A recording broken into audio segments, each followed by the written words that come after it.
con la llegada, digamos, como de los biocerámicos, que yo creo que los manejamos bastante bien, hemos vuelto a creer, o al menos en mi clínica, y todos estos casos que vienen a continuación son clínicos en mis pacientes. Hay algunos casos que me han regalado, como se los voy a mencionar, pero en general son casos míos, y la clínica de cada uno se va volviendo muy fortalecida. Yo también tengo una frase que se la robé o me la regaló Manuel de Lima Machado, el profesor Machado, que algún día me dice: Alejandro, la clínica es soberana. Y esa soberaneidad de la clínica la vamos adquiriendo con el paso del tiempo. Ahorita hablábamos con Luis, de, antes de empezar, de que ese enriquecimiento de esos meses que van, digamos, avalando el tratamiento que hicimos, dándole, digamos, una respuesta a un organismo, a unas exigencias que le queremos hacer con unos materiales o unos tratamientos, es lo que va enriqueciendo la práctica de cada uno. Entonces, al final, independiente de muchas bibliografías, independiente de muchas conferencias, independiente de muchos aprendizajes, nos va a ir quedando nuestra propia clínica, y es lo que en últimas va a ir fortaleciendo esa práctica y la atención que a futuro vamos a hacer. Entonces, que les decía, digamos, yo creo que en ciertas áreas o en ciertos países se está abusando del recubrimiento pulpar directo, pero yo pienso que es abusando porque le estamos exigiendo a unas pulpas viejas que respondan como pulpas jóvenes. Lo que queremos nosotros, digamos, inicialmente es, en la parte clínica, saber que hay pacientes viejos con pulpas jóvenes y hay pacientes jóvenes con pulpas viejas. Y lo que queremos es mirar es el estado, digamos, de la pulpa, el estado cronológico pulpar, que se va envejeciendo a medida que va recibiendo o más trauma cruzal, o más trauma entoalveolar, o más trauma de fresa, o más trauma por infección por caries, y es lo que va haciendo que las pulpas vayan respondiendo cada vez menos. Entonces, elegir bien el caso y hacer bien el procedimiento es, digamos, lo que llamamos, para que la endodoncia no se tenga que hacer. El mejor tratamiento es el que no tengamos que hacer, y la mejor endodoncia es la que no hagamos, manteniendo una pulpa vital, y una pulpa que podamos hacerle un seguimiento y saber que quedó vital, y un periápice que en últimas es el juez de lo que hagamos, tanto en las terapias vitales como en las terapias no vitales, del tratamiento que hicimos, ¿cierto? Ese juez final siempre va a ser el periápice, siempre va a ser el periodonto. No nos explicamos inclusive muchas veces cómo tenemos, por ejemplo, dientes con pernos o con postes sin ningún tipo de endodoncia, y son dientes que funcionan por los años de los años sin ningún tipo de problema. Y hay también endodoncias realizadas por nosotros con una gran técnica, con un gran conocimiento, y el paciente le queda doliendo, el tracto fistuloso continúa, en fin. Esas son, digamos, los avatares en los cuales nos movemos diariamente, que son organismos diferentes reaccionando a los mismos tratamientos, ¿no es cierto? Entonces, es tratar de hacer un tratamiento lo más concienzudo posible, y el recubrimiento pulpar directo pienso que puede ser un tratamiento bastante adecuado desde que elijamos bien el caso. Fijamos, este es un diente que tuvo una fractura coronal con exposición pulpar. Ya acuérdense en que, digamos, aquello de fracturas coronales complicadas ya no se sale un poquitico como de la terminología actual. Hablamos más bien de exposiciones pulpares o fracturas con exposición pulpar, donde no importa tanto, y más en pacientes tan jóvenes como el que estamos viendo en la diapositiva, no importa tanto como la edad que tenga el paciente, sino como el tamaño y lo que hablábamos de la vida que haya tenido esa pulpa anteriormente. Este es un diente que no había tenido ningún tipo de restauración, tiene ápice inmaduro, esperamos aún mejor respuesta de los dientes con ápices inmaduros, y ahí es donde dirijo un poquitico más esta sección, a tratar de enfocar nuestros tratamientos de pulpa o exigencia a la pulpa vital en los dientes que tienen ápices inmaduros o formación incompleta de la raíz, para que busquemos más bien hacer una apexogénesis más bien que la apexificación. Aquellos que pasamos, digamos, por todas esas técnicas de Frank, con los cambios periódicos de hidróxido de calcio, o tratando de hacer apexificaciones con algún biocerámico, pensemos que a la pulpa, y más a estas pulpas jóvenes, les podemos exigir bastante, porque tienen toda la respuesta, son inmunológicamente totalmente competentes y tienen unos ápices donde les llega una cantidad de irrigación bastante grande y podemos obtener resultados bastante buenos como este, ¿cierto? Una exposición pulpar por trauma, como les dije, un recubrimiento con MTDA, en este caso fue un ProRoot, y a los 18 meses tenemos un ápice totalmente completo. Y esto es lo que, como les digo, pretendo con dejar el mensaje de la terapia pulpar vital, ¿sí?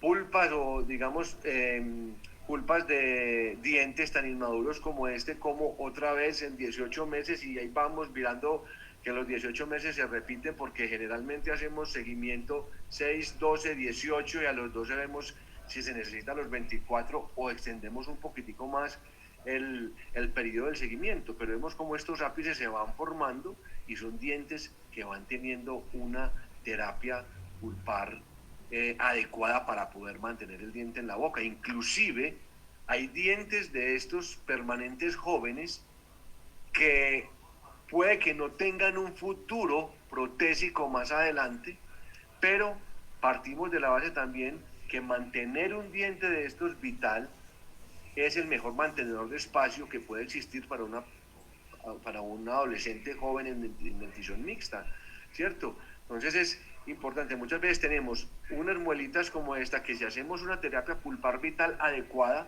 podemos tener el mejor mantenedor de espacio de todos, que es el mismo diente, ni barras linguales, ni otras cosas, sino el mismo diente, y al final, ya cuando tenga su dentición completa, pues se determinará si es una corona que pueda aguantar el resto de la vida del paciente o no. También en estos casos de recubrimientos pulpares directos o indirectos, siempre me gusta como ir sacando cosas que la historia nos ha dejado, ¿cierto?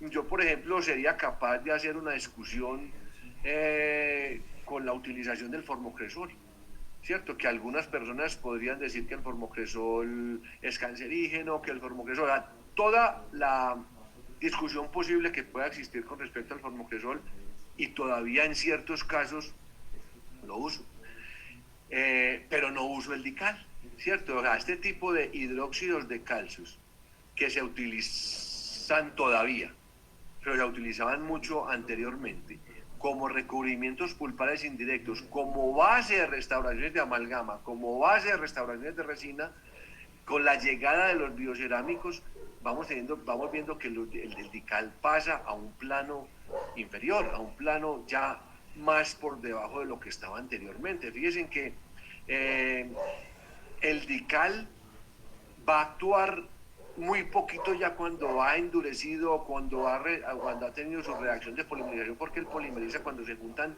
la base y el catalizador. Y una vez endurece, es muy poco lo que puede generar en una pulpa. Alguien que lo ponga en recubrimiento pulpar directo, cuando se endurece no tiene ningún tipo ya de interacción con la pulpa, o sea que no es el más adecuado para hacer un tipo de recubrimiento pulpar. También cuando se empacaba la amalgama o cuando se pone la resina y la resina se empieza a empacar por las capas como lo debemos poner, también sufre fractura y prácticamente el material de obturación va a quedar en contacto con el tejido que esté a la exposición directa o indirecta. Entonces, con la llegada, como les digo, de los biocerámicos, hay muchas otras cosas que nos puede reemplazar un dical y estamos haciendo una terapia pulpar mucho mejor. Y en este caso, algunos de estos casos son bastante viejos, tanto que son radiografías que eran de las radiografías de acetato que se digitalizaron después. Un caso que llegó para una eh, endodoncia, porque había una exposición pulpar seguramente. Esta es la remoción de la caries que yo hice en mi consulta y determiné que era un diente joven desde el punto de vista de la pulpa, independiente del paciente, que era un paciente, digamos, ya cercano a los 30 años, pero una pulpa que no había tenido sino esa caries. Y empezamos a exigirle a esa pulpa con un postoperatorio de un recubrimiento pulpar directo con MTA ProRoot en el momento también. Obtuvimos este resultado a los 12 meses y a los 6 años tenemos esta formación de este puente calcificado. Alguno podría decir que es un puente dentinario. No podemos asegurar eso si no hacemos un corte histológico, porque un puente dentinario es el que sea dentina, tubular, con odontoblastos en su periferia, con las prolongaciones que puedan tener dentro de la dentina. Pero hablamos de un tejido pulpar o de un tejido dentinal, más bien un puente de tejido calcificado, donde la pulpa ha respondido bastante bien. Este es un caso que me lo regaló la doctora Paula Villa hace muchísimos años, estaba ya muy recién empezando su profesión ya como endodoncista, y siempre lo muestro porque es un caso que nos ayuda a recrear lo que estamos hablando. Fíjense, este es un molar que, si alguno de ustedes me dice que cómo vamos a mantener un molar de estos en un paciente tan joven como el que está, donde está apenas haciendo erupción el segundo bicúspide inferior, yo, bueno, tiene razón. Puede que este diente no sirva para el resto de la vida del paciente, pero es válido para lo que yo les decía ahorita. Es el mejor mantenedor de espacio que puede haber. En este caso, se hizo entonces la remoción de la pulpa, o sea, una pulpotomía. Esa pulpotomía completa se selló con MTA. Aquí es el momento posoperatorio donde teníamos en la parte donde se tenía la parte, digamos, de la torundita de algodón húmeda esperando el fraguado del material, y se empezó a hacer el seguimiento. La doctora Paulo hace el seguimiento durante un año, y fíjense, la diferencia es bastante notoria, ¿cierto? Lo que teníamos un año anteriormente y unas pulpas o unas ápices, perdón, formados por una pulpa sana, una pulpa normal, y son ápices ya totalmente maduros. ¿Qué pasará de aquí en adelante? Hombre, ya se determinará si el diente es apto para hacer una restauración y que el paciente siga con el diente hasta que se pueda poner un implante o hasta, en fin. Lo importante es que en este caso puede que la corona estuviera muy destruida, pero hay casos en los que no está tan destruida, los ápices están inmaduros, entonces debemos y podemos creer en esas pulpas para formar entonces el ápice no por aflexificación sino por aflexogénesis. Este caso llegó al servicio de urgencias de la facultad algún día, y ya por una fractura coronal con exposición pulpar, y empezaron la persona que estaba en el servicio de urgencias a hacer la remoción de la pulpa con limas.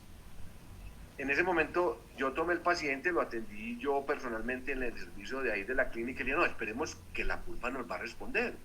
Y se hizo un selle en el punto donde obtuvimos un sangrado, o sea, donde se pudo detener el sangrado, o sea, con todas las características que tiene un recubrimiento pulpar directo. En este caso se hizo ya no una pulpotomía, sino una pulpectomía parcial, o sea, ya nos metimos a la raíz, y llegué hasta este punto porque en este punto fue donde logré hacer hemostasia con torunditas de algodón secas con solución salina. No le ponemos ningún tipo de vasoconstrictor, ni anestesia, ni nada, y en el punto donde la pulpa haga hemostasia en 5 minutos, es una pulpa que consideramos apta para ser recubierta directamente, y esperar y exigirle a esa pulpa o pedirle a esa pulpa que siga con sus funciones, en este caso que era la formación de la raíz.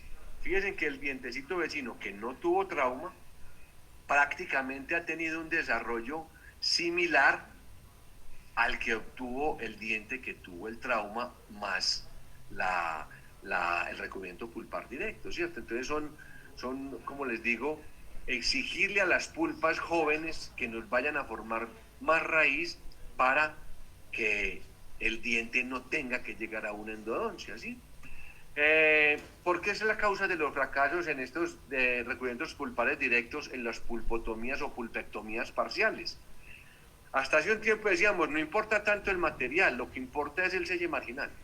Y yo pienso que es muy importante el selle marginal. pero sí es importante el material que pongamos. Y como les decía, ya tenemos una, una gama de biocerámicos con los cuales podemos contar para hacer este tipo de recubrimientos directos o indirectos. La principal causa es la presencia de infección. O sea, ¿por qué va a fracasar un recubrimiento pulpar? Porque la pulpa ya estaba demasiado traqueada, como decimos nosotros, o sea, ya estaba muy exigida. Una pulpa vieja si fuera un paciente joven, o porque haya una presencia de infección en el sitio de la exposición pulpar, bacterias que forman microabscesos en el área de la exposición pulpar, ¿cierto? Que tenemos que estar muy pendientes de esto con el diagnóstico, o bacterias que estaban metidas en los túbulos dentinarios circundantes a la exposición. Entonces también es falla en el procedimiento. Aquí, como en todas las cosas, digamos, que nos atañen a los endodoncistas, la magnificación va a cobrar un muy buen papel en la eliminación de la dentina que está cariada y de la pulpa si tenemos que hacer algún tipo de resección pulpar. Entonces el fracaso a corto o a mediano plazo es por lo que les acabo de mencionar. Pero si yo tengo un recubrimiento pulpar directo y fracasa a largo plazo, es ahí sí porque hubo recolonización bacteriana con el paso de las semanas o los meses o los años por una mala adaptación de una resina o de una restauración que íbamos a poner ahí. Entonces, si fallamos a largo plazo, es porque el selle marginal no fue el correcto. Si fallamos a corto plazo, es porque el procedimiento de desinfección del sitio de la exposición pulpar no estuvo completo. Fíjense, esto es lo que no queremos, llegar a ciertos recubrimientos pulpares directos. Este paciente, pues siquiera con el paso del tiempo tuvo una necrosis porque tenía una reabsorción interna. La reabsorción interna se detuvo cuando ya la pulpa se volvió necrótica. Lo sabemos porque las lesiones apicales no nos dejan mentir. Nos encontramos que es muy común también un algodón, que yo no sé por qué dejarán un algodón y encima el material del tal recubrimiento pulpar directo, y pudimos tener un resultado, digamos, con un relleno con gutapercha termoablandada con inyección, en este caso de esta manera. Pero estos recubrimientos es los que no queremos hacer, ni queremos que nuestros alumnos ni las personas a las cuales les hablamos queremos que hagan. También es importante, lo que les decía, lo de la adhesión. Todos los endodoncistas debemos saber de adhesión de dentina, y más actualmente donde somos parte del grupo, digamos, de profesionales de la salud dental que queremos ser menos invasivos cada vez. Cada vez recibimos menos pacientes para recorte parafernos y cada vez hay menos endodoncias preprotésicas porque cada vez hay más avance en la adhesión. Y nosotros no debemos ser ajenos a eso porque muchas veces nos toca o queremos o podemos y debemos hacer una muy buena odontología, digamos, restauradora. Qué bueno que el endodoncista pudiese restaurar su diente en lo posible y de acuerdo con sus conocimientos. Por eso entonces los conocimientos básicos de adhesión, yo siempre he comparado, digamos, estos tres escenarios donde está la mayor humedad, donde está una humedad o una humectación intermedia y donde hay un área de bastante resequedad. Y en la dentina pasa esto muy fácilmente. Piense que usted siempre que vaya a hacer un recubrimiento pulpar directo o indirecto o vaya a sellar su endodoncia al final, tiene que manejar una muy buena adhesión y tiene que tener claro que el sitio de la dentina donde usted va a hacer la unión del cuerpo de la resina con el diente, que no lo va a hacer el bonding o el agente de enlace, debe estar como la playa en el punto donde ni está totalmente húmedo ni está totalmente seco. El colapso de las fibras colágenas, si resecamos de bastante la dentina, no va a dejar que haya esa capa híbrida que es la que nos da una buena adhesión, y esas fibras colágenas van a colapsar. Entonces tenemos que tener dentinas con cierto grado de humedad para hacer la colocación del agente de enlace y posteriormente entonces el curado y la colocación de la dentina fluida de cuerpo que vamos a colocar posteriormente. Entonces, en estos materiales de recubrimiento pulpar directo, siempre van a modular la inflamación y la curación de la pulpa. O sea, el material sí es importante. Y ya tenemos, como les digo, estos silicatos tricálcicos que cambian el equilibrio siempre hacia la curación. Los materiales que contienen resina conducen hacia la inflamación, porque la resina no polimeriza completamente, así esté muy alumbrada por la lámpara o muy curada por la luz de la lámpara que nos ayuda al endurecimiento al fraguado de la dentina. Entonces, los materiales que contienen resina no se pueden recomendar para el cubrimiento pulpar directo, que algunos lo recomiendan directamente sobre la pulpa, apoyados en que lo más importante es el selle marginal. Y realmente el selle marginal es importante a largo plazo, pero a corto plazo sí es importante lo que pongamos encima de la pulpa. Entonces, esos, digamos, partes del polímero que no reaccionan en la polimerización y que quedan libres son los que van a generar la inflamación y nos vaya entonces a tirar al traste con la agresión de la pulpa en el recubrimiento pulpar directo. Entonces, siempre entre la resina y esa pulpa debe haber un biocerámico. Lo otro es, cambiando ya el tema a la parte, digamos, como de la apertura y la importancia de la magnificación. Esto me ha parecido a mí muy interesante y es que el 42% de las fallas que tenemos los endodoncistas o quienes hacen endodoncia, el 42% de esas fallas fueron detectadas por conductos omitidos, por conductos que no vimos, bien sea por desconocimiento de la anatomía o por falta de la suspicacia que debemos tener en cada una de nuestras aperturas o por falta de las herramientas necesarias. Herramientas necesarias es una magnificación, mejor un microscopio que una lupa indudablemente, las herramientas como los exploradores que debemos tener y el manejo adecuado del ultrasonido para buscar esos conductos, y lo que les decía, la suspicacia del conocimiento de las variaciones anatómicas que existen en cada uno de los dientes para sospechar que puedan existir esos conductos.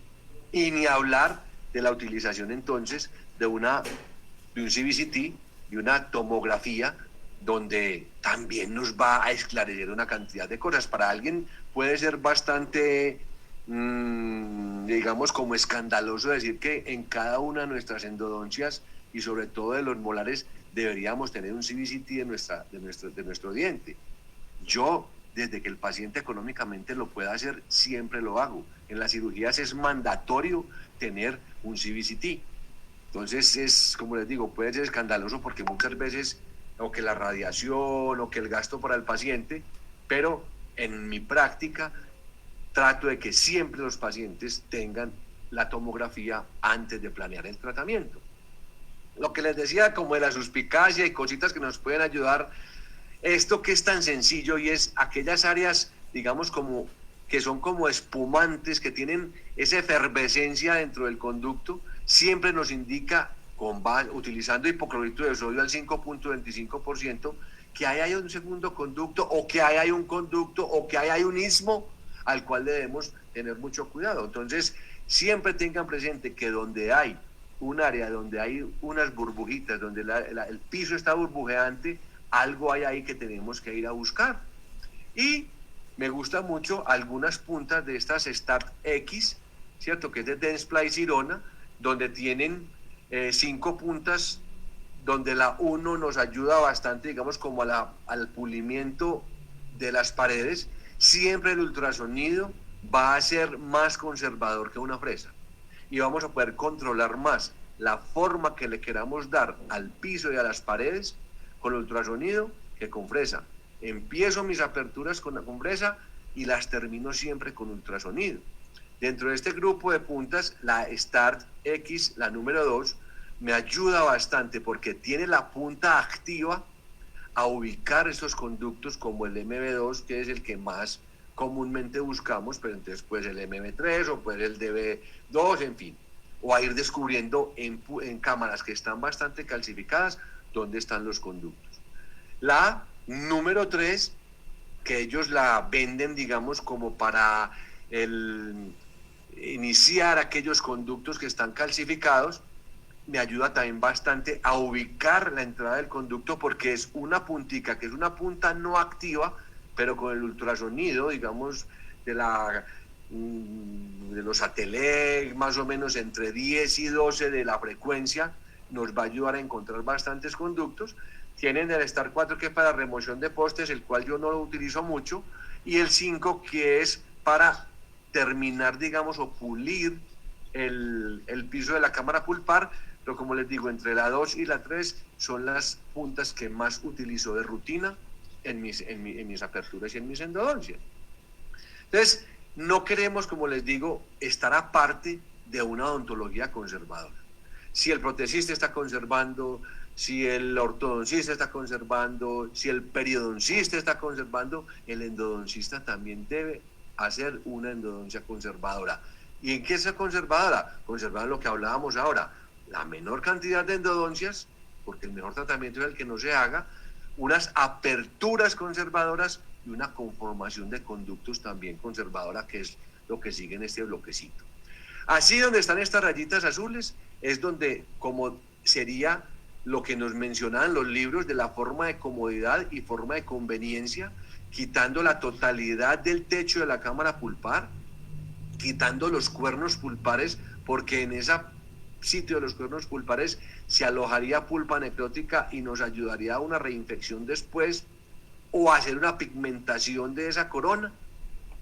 Con lo cual yo ya he cambiado de opinión y yo pienso que una apertura que originalmente podría ser como la que vemos en este trapecio, pues la podemos hacer más conservadora desde que tengamos, como les digo, la habilidad del conocimiento y los instrumentos que es magnificación y obtener unos resultados como esto. Este caso es un caso recién terminado que tuvo una pulpitis. Miren, el tallado de esta incrustación estaba bastante lejos de la cámara pulpar, la pulpitis del paciente fue inevitable y lo que el odontólogo quiere y el paciente quiere es hacer un tratamiento de endodoncia donde no haya que cambiar la incrustación otra vez.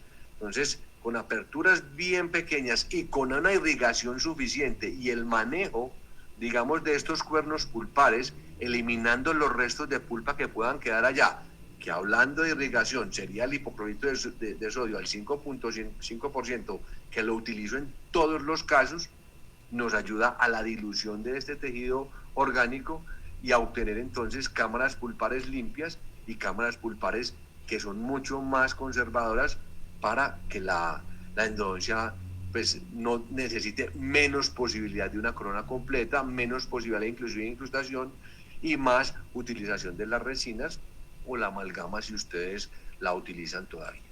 El cingulum es parte también de conservar, digamos, de ser conservadores con nuestra apertura, no en la parte externa del cingulum, aunque algunas teorías hablan que vamos a tener un vértice en este cingulum donde nos debemos extender para que tenga una base incisal y un vértice cervical, pero sobre todo dentro del cingulum, hacia la parte interna del cingulum, en los dientes anteriores, está ese talón interno, y ese talón interno es el que a través del tiempo nos han dicho que tenemos que eliminar, como docentes lo hemos dicho y como alumnos nos lo han dicho, pero si podemos conservar la parte interna del cingulum, que es ese talón que está hacia el lingualo palatino de los dientes anteriores, vamos a estar siendo más conservadores porque conservamos entonces la dentina pericervical, que lo vamos a ver enseguida en un esquema.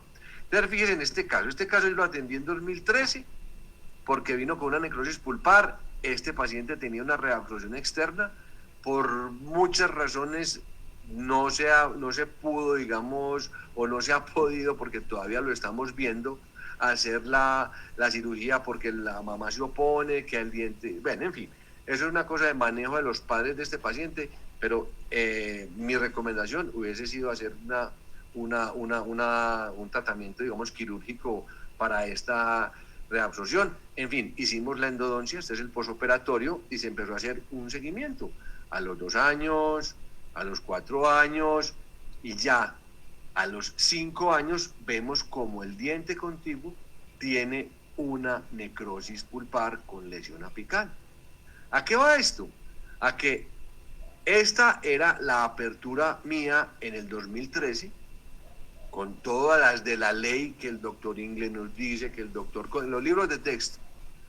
Yo trato de ser un poquito más conservador, como les digo, teniendo en cuenta que tenemos magnificación, teniendo en cuenta que tenemos el manejo de estos cuernos pulpares que en últimas eran los que no queríamos, digamos, mantener, porque dentro de esos cuernos se quedaba la pulpa necrótica y bien este diente, como inclusive, además de poder tener la endodoncia por ahí, le pudimos hacer un aclaramiento que angustiaba al paciente por una apertura bien conservadora, y fluyó la resina fluida hasta estos cuernos pulpares por una apertura tan conservadora. Entonces yo creo que alguno de nosotros, pues todos debemos pensar que es mucho mejor una apertura como la que estamos viendo en la diapositiva a la apertura que yo tenía en el 2013. Entonces es como tratar de evolucionar en nuestro campo, en nuestros cuentos, y no quedarnos con lo que nos enseñaron, porque muchas veces uno dice, es que así me lo enseñaron y así me quedé. Fíjense este otro caso. Este caso vino con la radiografía de diagnóstico que tenemos viendo aquí, donde tenemos la F1, ¿cierto? Esta radiografía era la radiografía de diagnóstico, tenía una amalgama vestibular y un puntico de amalgama aquí en la unión del surco vestibular con el reborde marginal distal. Pero tenía entonces un poco de caries todavía. Yo acabé de remover la caries y por el sitio por donde removí la caries, por ahí hice la endodoncia.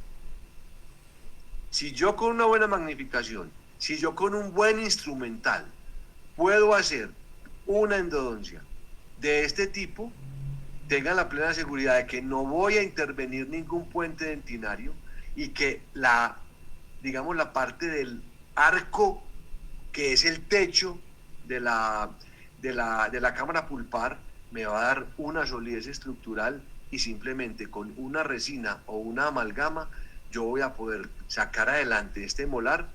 Y otra cosa hubiera sido hacer una apertura convencional donde posiblemente pudiese haber terminado con necesidad de una incrustación. Entonces, el mensaje es ese, ¿cierto? O sea, yo no quiero llegar al punto de la apertura ninja, ¿cierto? Ni a la discusión que se enfrascan tantas veces en las aperturas ninja, pero tampoco en estas aperturas tipo panda, que fue un término que el doctor Marlon Pereira, quien es un endodoncista de Cartagena aquí en mi país, algún día me dijo, Alejo, esas son las aperturas panda, y tomé esa expresión del doctor Marlon, y tiene razón, ni las aperturas más grandes ni las aperturas tan pequeñas que nos puedan llevar a omitir conductos, sino, tomando otro término de otro endodoncista muy conocido por nosotros, que es Rui Pereira, algún día me decía, Alejo, mira, es mejor tener una apertura zen. O sea, ni panda, ni ninja, sino una apertura zen. ¿Qué es una apertura zen? Una apertura con la cual usted como clínico se sienta cómodo del trabajo, pero que esté claro que esté siendo conservador. Es la parte, digamos, interesante. Ni se vaya, o sea, yo no me enfrasco en la discusión de que todas las tiendas tienen que ser ninjas, en fin, no. Y si usted cada vez intenta hacer su apertura un poco más pequeña, con el paso de las semanas, con el paso de los meses, va a terminar su endodoncia y sin darse cuenta va a decir, qué apertura tan conservadora la que hice, porque se le va volviendo una costumbre y se le va volviendo práctica, y la curva de aprendizaje en que por aperturas más pequeñas, que son más conservadoras, podemos hacer la misma endodoncia como si fuese una apertura panda. Con respecto entonces, siguiendo con el tema de la parte conservadora, es el taper de Sulino. Yo no le voy a hablar de ningún tipo de marcas, pero sí le voy a hablar de que usted y cada uno de los endodoncistas, si usted escogió esta profesión, trate de ir buscando el taper o la conicidad adecuada de su instrumento. Entonces, alguna vez yo le oí esto al doctor Buchanan y después lo puso en el Dentistry Today, que decía que a muchos endodoncistas les gustan esas endodoncias como el full body look. Ese full body look es como las endodoncias gorditas, las endodoncias anchas, bien rellenas, y que radiográficamente nos ven muy bien obturadas, porque estamos siendo de pronto muy generosos en nuestra conformación. Y allá es donde no debemos llegar. O sea, esas endodoncias tan gorditas y tan bonitas que nos estaban hablando cuando empezó el níquel titanio, cuando empezó, digamos, en aquel momento Maillefer con el GT, que es ese Great Taper, y era un taper continuo desde la punta hasta donde terminaba la parte activa, y eran endodoncias que nos quedaban muy bonitas, inclusive fáciles de obturar, pero que con el paso del tiempo y actualmente estamos viendo que cada vez hay más fracturas longitudinales. Entonces, en ese mismo sentido, el doctor Buchanan decía, el pronóstico a largo plazo de nuestras endodoncias será será mejor cuando seamos más conservadores con la estructura radicular. Y ahí fue cuando vino el concepto de dentina pericervical. Entonces, si nosotros ya llegamos al punto de la endodoncia y hacemos una apertura conservadora, una apertura zen, que a usted le quede cómodo a trabajar, que sea lo más pequeña pero que usted trabaje cómodo, y hacemos una conformación de conductos mínimamente invasiva también, con unos instrumentos que su taper o su conicidad nos lo permitan, vamos a mantener entonces la dentina pericervical lo menos tocada posible, que son 4 milímetros arriba y 4 milímetros abajo de la cresta ósea, no de la unión amelocementaria, sino de la cresta ósea. Y ahí esa dentina pericervical, es la que va a distribuir todas las tensiones funcionales, oclusales o incisales del diente, mantiene entonces toda la parte de respuesta biomecánica de la dentina y nos da la solidez estructural del diente que queda ya tratado endodónticamente. Entonces es importante eso que yo les digo. Entonces, aquellos, digamos, teorías de preparar la parte cervical de nuestros conductos con fresas de Gates, con fresas de piso, con fresas LA, con fresas SX, que tienen taper hasta el 12% en un taper continuo, están siendo agresivísimas a esta dentina pericervical, y ahí es donde entonces nuestros tratamientos empiezan a fracasar. Y posteriormente, también para ser más conservadores, además del taper de la lima, entonces usted está diciendo, bueno, ¿qué metal voy a utilizar? Pues lógicamente que si usted es un endodoncista actual, pues ya va a estar saliendo del acero inoxidable, porque ya debe estar pensando en ser un níquel titanio. Pero el níquel titanio, entonces, ¿qué aleación va a utilizar? Un M-Wire, una aleación azul, una aleación pink, una mezcla, digamos, de aleaciones, o una aleación X, ¿cierto? De acuerdo con la casa comercial con la que usted comulgue. Entonces es importante que maneje, cuando usted vaya a elegir su metal, lo siguiente. Siempre en las limas va a haber una fuerza de restablecimiento. Siempre la lima, cuando entra el conducto, tiene una fuerza mayor o menor de restablecimiento para tratar de volver a su origen normal. Y una resistencia que hay en la dentina. Entonces, ¿qué pretendemos? Si la fuerza de restablecimiento del instrumento es mayor que digamos, de la resistencia de la dentina, va a haber un transporte del ápice, va a haber un enderezamiento del conducto y va a haber un irrespeto a la forma del conducto.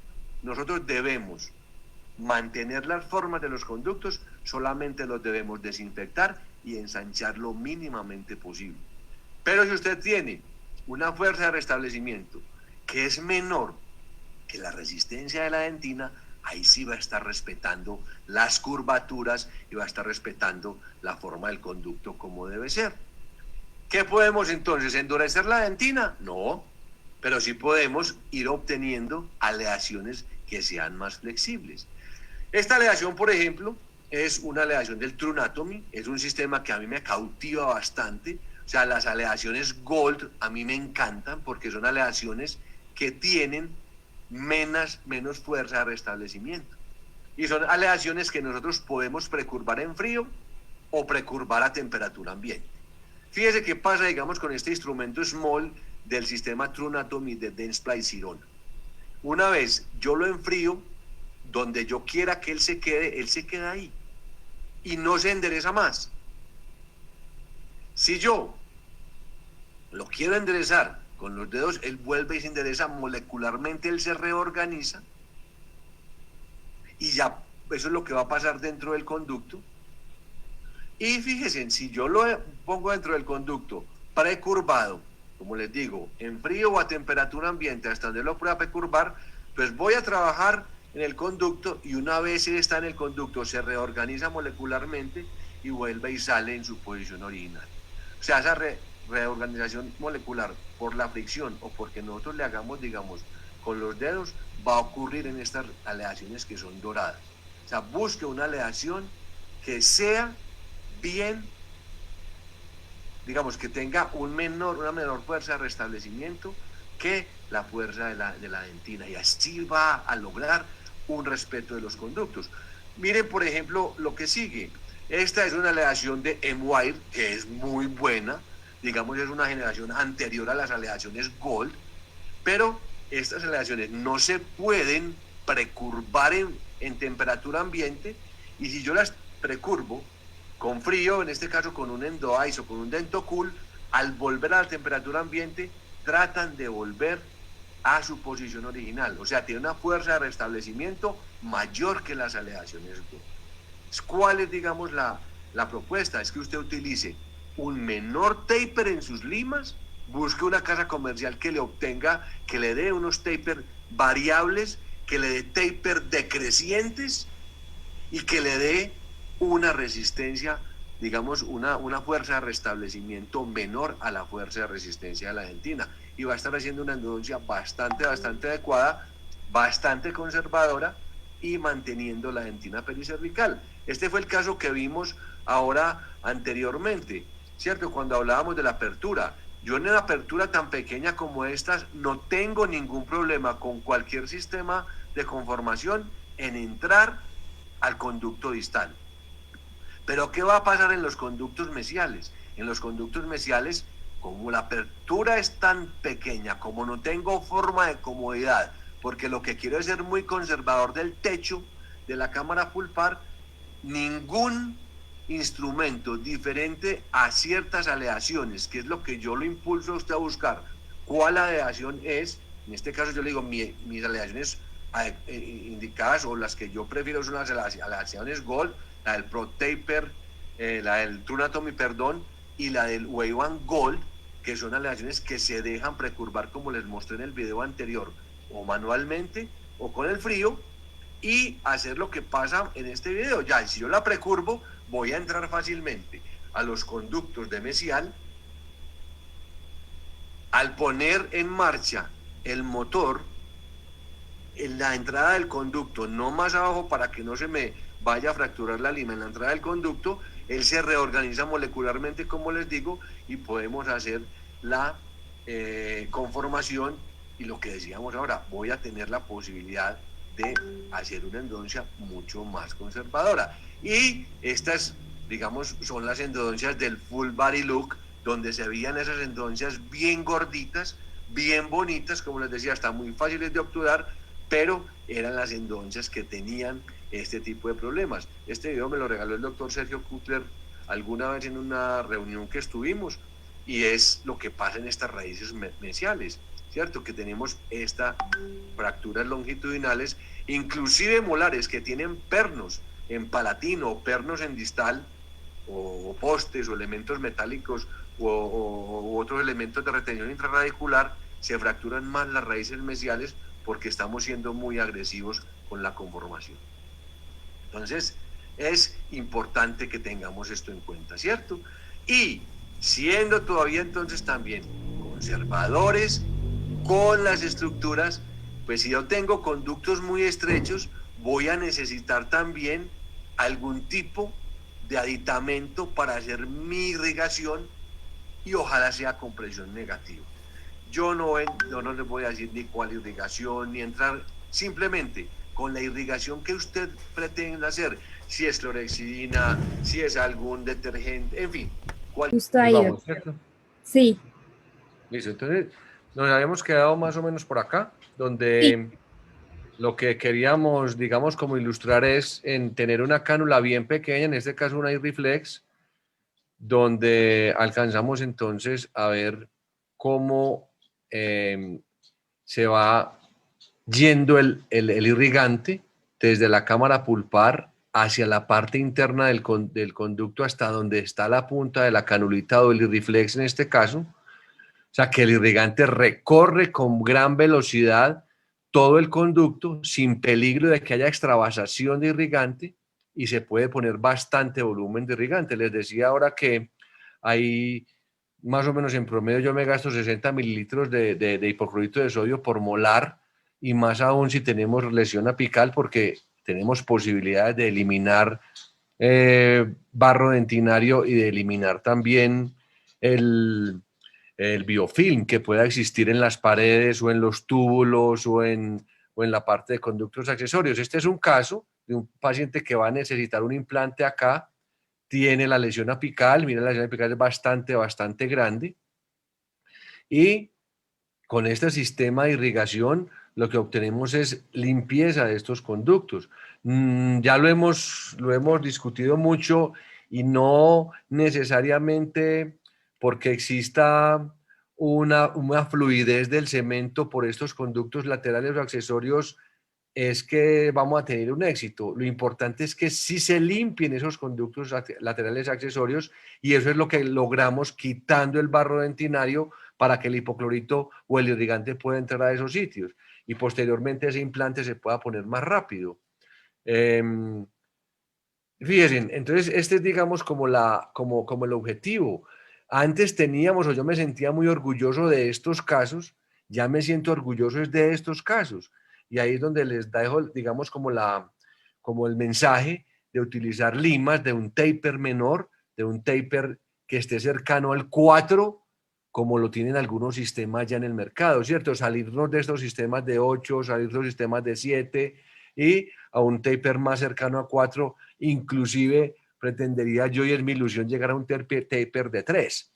Pero bueno, ahí vamos en el cuento. Y dentro de la parte de irrigación, lo que hablábamos también al principio con respecto al seguimiento, lo importante de una muy buena limpieza, en este caso se puso un tapón de MTA, ProRoot en este caso, y fíjense en cómo desde el 24, digamos desde mayo del 2011 con MTA se fue haciendo el seguimiento a un mes después de tener inclusive un tracto fistuloso, que aquí está la fistulografía, y a los 4 años ya teníamos una salud periapical completa. Miren lo que pasaba a los 6 años y miren a los 9 años cómo vemos inclusive que ha crecido esta raíz y se ve el ligamento periodontal en la parte final de la raíz y tomando en cuenta, digamos, que no fue la mejor, digamos, el mejor relleno, pero sí tuvimos contacto con un periodonto, con un periápice que estaba totalmente limpio y que tuvo posibilidad entonces de reaccionar calcificando esta parte de allá, tomando cementoblastos, dentinoblastos de la parte, cementoblastos, perdón, de la parte periférica y llegar a un punto como el que vemos aquí en 9 años, ¿cierto? Con limpieza y con un material que está estimulando, como un biocerámico que está estimulando esa parte periapical. Y otro caso, digamos, bastante heroico, digamos, así, pacientes que no quería perder su molar, no había sondaje periodontal, el protesista en su momento me dice, yo quiero remover ese poste, quisiera hacer un retratamiento y mirar qué es lo que pasa. Bajo microscopio miramos que había una perforación en esta parte interna de esa parte cervical, digamos, de la raíz mesial. Se hace la endodoncia, en este caso, tratando de llegar a la parte apical con el MTA ProRoot, como les digo en este caso. Siempre una pequeña extravasación del biocerámico. Ahí, digamos, teorías que el biocerámico, si se pasa, nada pasa, mejor que no se pase, ¿cierto? El protesista, en este caso el doctor Juan Carlos Ruiz de mi ciudad, puso un perno prefabricado, un poste prefabricado, reconstruyó el muñón y se hizo un seguimiento por varios años. A los 2 años ya decidió que la corona se podía poner y este es un caso de 6 años de seguimiento con un resultado bastante alentador. ¿Cierto? Alcanzamos a ver inclusive formación de nuevo ligamento periodontal alrededor de lo que antes podría ser un gran candidato a un implante. O este otro, digamos marzo del 2017, atendido en unas urgencias de algún hospital de aquí de nuestra ciudad, diente con necrosis pulpar y una periodontitis agudizada, un periodonto agudizado, así tuviera la lesión, ¿cierto? O sea que había agudización de ese periápice ya con lesión. Y miren en la tomografía, digamos, la visualización más florida, llamémoslo así, del problema tan grande, la perforación del piso de la cámara y la perforación hacia mesial. Vuelvo a repetir, no había sondaje, porque fue un caso que se tomó bastante rápido.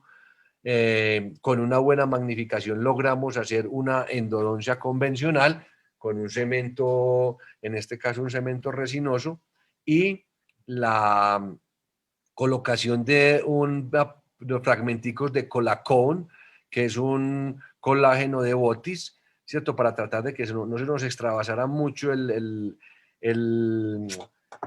biocerámico en la parte de la división de las raíces. Miren el seguimiento en 6 meses como iba de bien, ¿cierto? Ya es un seguimiento bastante alentador, digámoslo así.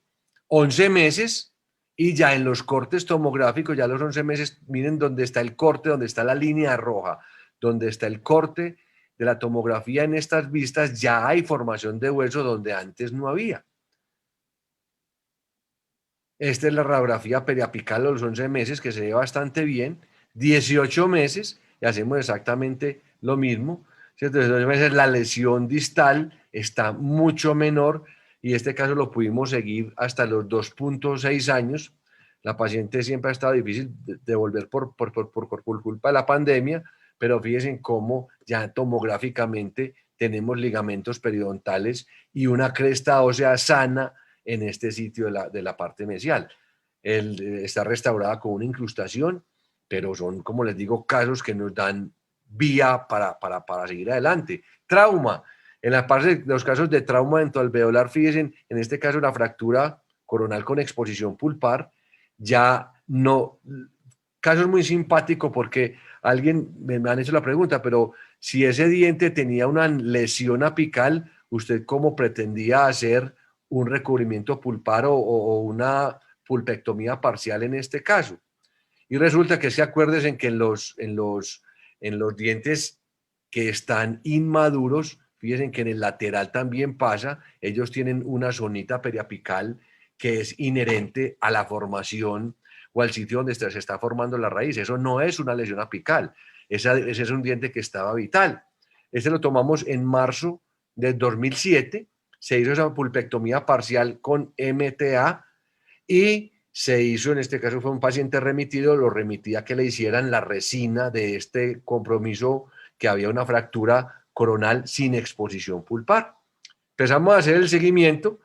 A los 5 años ya hay una excelente, digamos, evolución del diente número 11 y se obtiene una necrosis pulpar o llegamos a una necrosis pulpar luego de 5 años de un recubrimiento pulpar indirecto. ¿Cuál es la causa de este problema?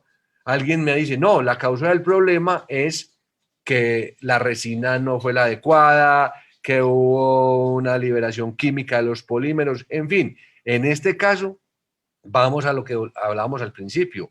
Yo pienso que es una falla en el selle marginal de esta resina donde hubo filtración, esa filtración llevó las bacterias al conducto y no pasó recientemente porque fíjense, digamos, el tamaño de la cámara pulpar o el tamaño del conducto más bien es un tamaño bastante grande. Esta pulpa se quedó sin actividad hace ya bastantes años. Entonces ya al paciente se le manifestó el tracto fistuloso. Ya en este caso ya no se pudo hacer como en el otro una apexogénesis, tuvimos que hacer una apexificación con MTA. En este caso no utilicé ningún tipo de colágeno, entonces hubo un sobrepaso del biocerámico a la parte periapical y se selló el resto del conducto con un ionómero. Fíjense qué pasa con un año de seguimiento. Al año de seguimiento en esta radiografía se va viendo cómo se separa parte de ese biocerámico del, del sitio donde está confinado a las paredes de la dentina. O sea que ese biocerámico que queda ahí, como se hidrata tanto, no fragua completamente y puede llegar entonces a metabolizarse, perdón, por lo que ocurre normalmente por la osificación que está generándose en esa lesión apical. Entonces, aquí llevamos ya 2 años de seguimiento de la apexificación y ya llevamos 7 años de seguimiento de la pulpectomía parcial.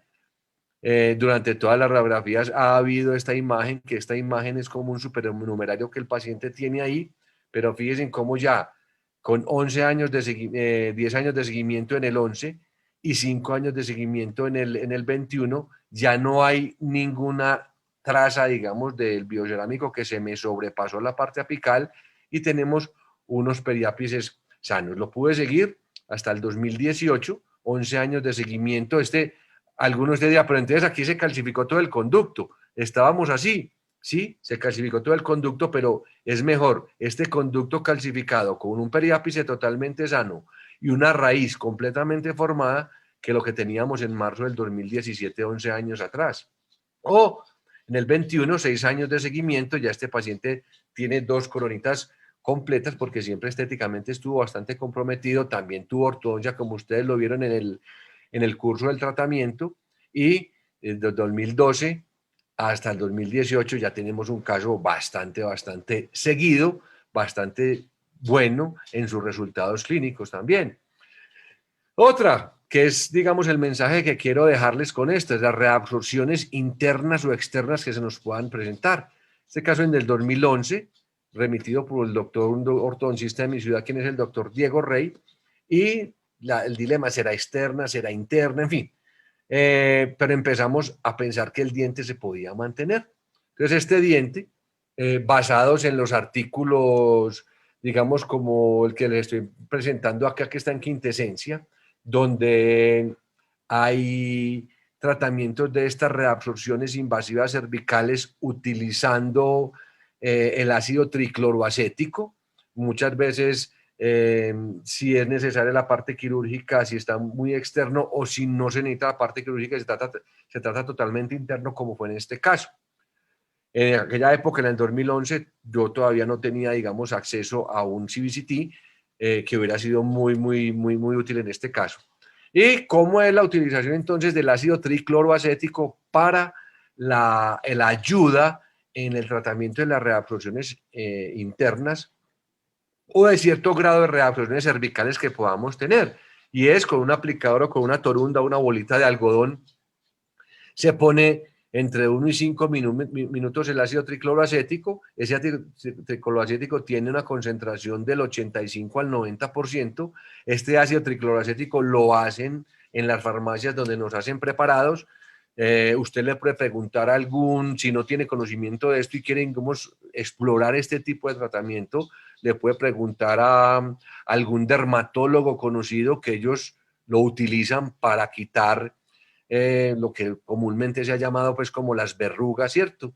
Entonces esos papilomas se tratan con ácido tricloroacético y se utiliza, fíjense que también es una bibliografía tiene bastantes años y nos ha dado muy buen resultado porque ayuda a quitar ese tejido reabsortivo en los sitios donde no alcanzamos mecánicamente a quitarlo o en los sitios donde no llegamos hasta allá con ni la suficiente concentración ni la suficiente cantidad de hipoclorito de sodio, que sería una ayuda también para remover estos tejidos, ¿cierto?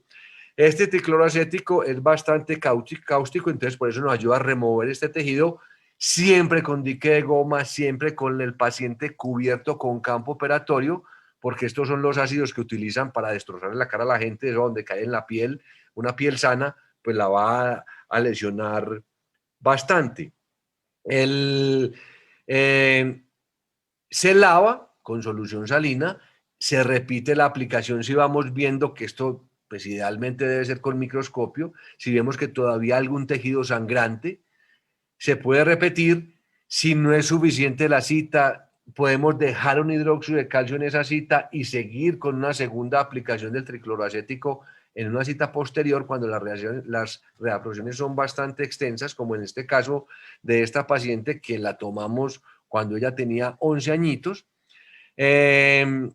Y sí es recomendable en el momento en que ya se vaya a hacer la restauración o el relleno de estas cavidades, lavar con agua con bicarbonato. El bicarbonato normal que nos venden en nuestros supermercados, hacer una mezcla de agüita con bicarbonato y llevar el bicarbonato a la parte interna porque la alcalinidad del bicarbonato nos va a contrarrestar las trazas del tricloroacético que puedan quedar.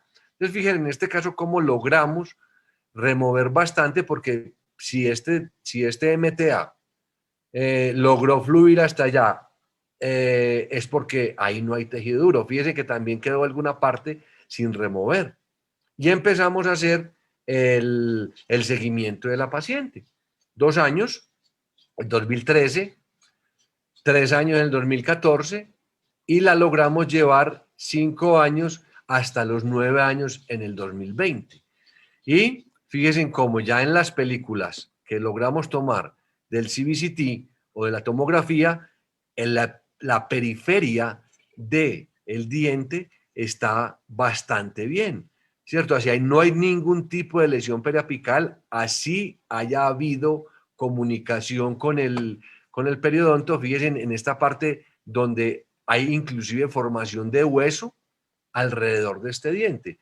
¿Cuánto nos puede durar? Ya tiene 9 años, la paciente ya está cumpliendo los 20, ya está más cercana, que si eso llega a fallar, es más fácil un implante, que es parte, digamos, como de mi mensaje con toda esta conferencia también. Si usted puede conservar un diente joven hasta que sea posible la colocación del implante, pues, como les decía al principio, si es un mantenedor de espacio o si es un conservador, digamos, del sitio del diente y de la altura del alvéolo hasta que el paciente termine su crecimiento maxilofacial, pues sería lo ideal. Este es otro caso, ¿cierto? Donde miren que ya hay una comunicación externa de la reabsorción y se hace el mismo procedimiento. Esta diapositiva de este ladito es cortesía de la doctora Sildana Cañas, quien es una alumna nuestra en la Facultad de Endodoncia de la Facultad de la Universidad de Antioquia. Y fíjense cómo cuando ese es el sitio donde está la perforación, por eso es tan importante la magnificación. Y fíjense luego, cuando uno hace en este tipo de tratamientos con el tricloroacético, que como les digo, viene marcado con el nombre del paciente, viene marcado con el nombre del doctor, porque lo debemos mandar a hacer con fórmula médica. Este es, digamos, el sitio donde hay una efervescencia, porque es ya una vez pusimos el bicarbonato, cómo va neutralizando el ácido que pusimos. Entonces, fíjense que aquí ya nos logramos fluir mucho mejor con el material biocerámico que hayamos elegido o con el material que usted quiera, pues lógicamente a mí me parece mejor un biocerámico y se tienen resultados clínicos bastante buenos. Este caso, digamos, fue remitido por descubrimiento, digamos, de este tipo de reabsorciones, una reabsorción en el 13 y una reabsorción en el 23.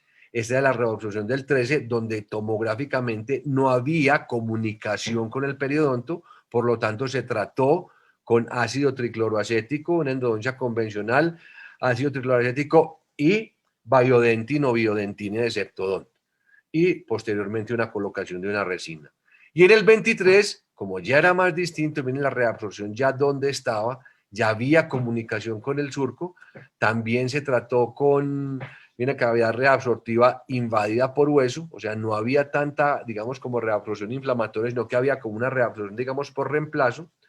Y en este video rápido vemos cómo vamos removiendo la cantidad, digamos, del tejido reabsortivo. Tenemos la posibilidad con el Biodentine de tener la posibilidad de 12 minutos más o menos, de acuerdo con la humedad del ambiente, si aire acondicionado, si no, en fin, pero son alrededor de 12 minutos, un poco más, un poco menos, donde lo podemos ir moldeando, esperando a que él vaya fraguando, y al final tenemos entonces el resultado, le hablamos bruñendo de la manera que creamos que nos queda más pulido, queda de esta manera y radiográficamente lo vamos a observar así. Este conducto no tenía finalidad de conducto aquí, ahí llegamos, pero realmente es un conducto que está totalmente sano y vamos a empezar a hacer un seguimiento de 9 meses, 2 años, y los resultados clínicos van siendo bastante agradables, ¿no es cierto? A los 3,5 años, que fue en el 2020, que ella empezó a asistir, fíjense en cómo existe otra reabsorción nueva ya en lingual o palatino de este diente que era el más comprometido. Este diente ya lo intervinimos otra vez quirúrgicamente por palatino. No todos los casos son como uno quisiera que resultaran, pero le seguimos luchando al caso porque el diente es un diente bastante largo, la paciente puede pagar su tratamiento, pero sí, fíjense en cómo vamos mirando en la parte, digamos, de este corte coronal, cómo ya hay una reabsorción que está abrazando lo que antes habíamos hecho hacia la parte palatina. No todos los casos son, como les digo, como uno quisiera que fueran, pero le seguimos luchando a los casos y no solamente mostrar los casos bonitos, sino pues todos los otros. Casos también como animándolos a que se metan a hacer cosas y lo hemos dicho mucho en los cursos nuestros de cirugía con el doctor Felipe Restrepo, con Paula Villa, que de pronto hombre cobarde no goza mujer bonita, ¿no es cierto? Y tenemos que ser, o una mujer cobarde no goza un hombre bien guapo. Entonces, casos como este, miren la reabsorción externa que tenía tan grande, aquí lo alcanzamos a ver en este corte, digamos, de la tomografía, el compromiso óseo que había hacia palatino, se le advierte al paciente las posibilidades que tiene de que no tengamos, digamos, como éxito. No contábamos en la tomografía, no se veía con que al levantar el colgajo en este paciente, porque es un tratamiento ya quirúrgico, nos íbamos a encontrar este conducto que ustedes ven acá, este conductico accesorio, este conducto que salía lateral. Miren la dehiscencia que teníamos en este diente. Se hace, pues, digamos, como el tratamiento, como si fuera la cirugía apical, una aperturita, o sea, la remoción del material que había dentro de este conducto y la obturación con un biocerámico. Y este, digamos, como el resultado, al levantar el colgajo, lo que teníamos, digamos, en la parte cervical palatina. Miren el daño de hueso que había. Y esto fue lo que quedó después de remover el tejido reabsortivo, que este es un tejido reabsortivo inflamatorio. Entonces, ya el paciente, pues es muy fácil que cualquier cosa que pongamos ahí ocurra una fractura cervical del diente. Y más en un diente, fíjense que él no es que tuviera la mejor oclusión porque tiene esos desgastes incisales.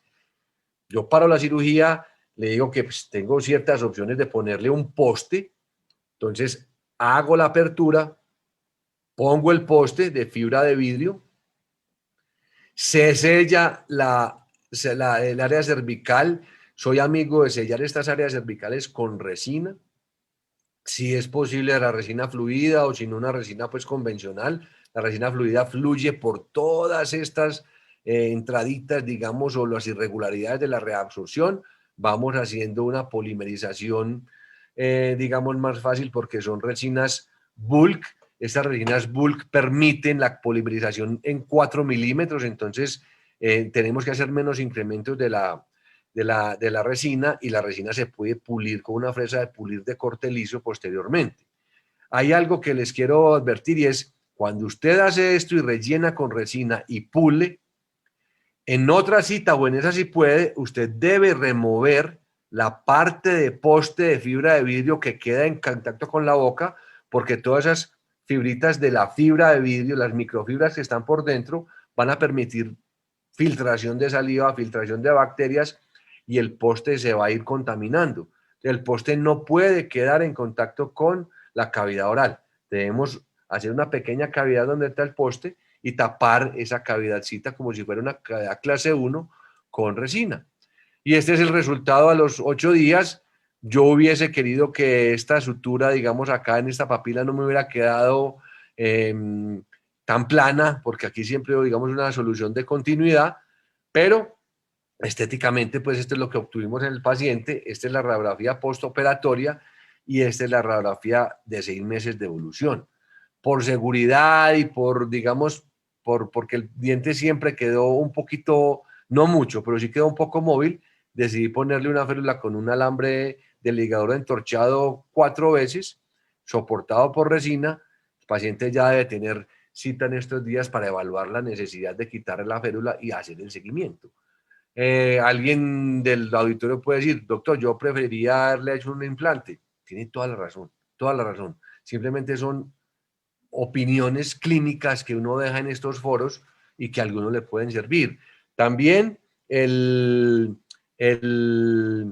digamos, fíjense cómo es mejor poner resinas que ionómeros de vidrio en este tipo de tratamientos, porque el ionómero de vidrio con el paso del tiempo, por ser poroso, él se va a diluir con el paso de los años. En cambio, la resina va a durar mucho más y desde que la resina esté bien pulida, va a ser posible que la encía se pueda estar dentro de ella. O fíjese en casos como este, donde se combina la parte, digamos, como endodoncia convencional con la parte quirúrgica, paciente con un absceso alveolar bastante agudo, con una congestión gingival bastante grande, se controla inicialmente con antibióticos.